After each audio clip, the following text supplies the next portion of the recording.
Ilang araw na rin pala na wala tayong upload dahil nga medyo na busy tayo sa trabaho natin kaya minsan nakakalimutan na vlogger pala ako.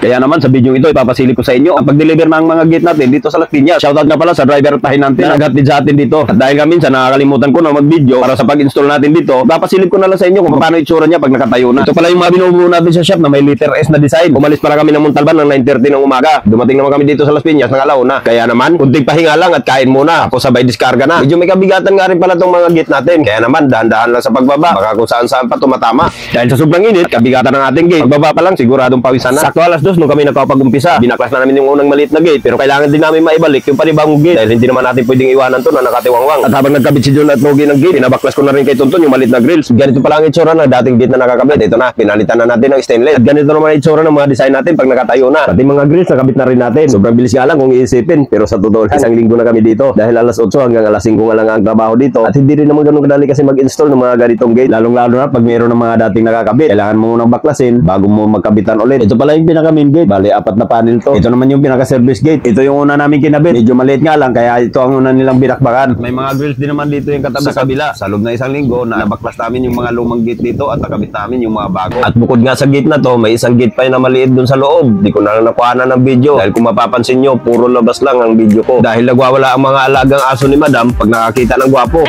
Kaya hanggang dito na lang ang ating video. At sana nagustuhan nyo at maraming salamat po sa inyo.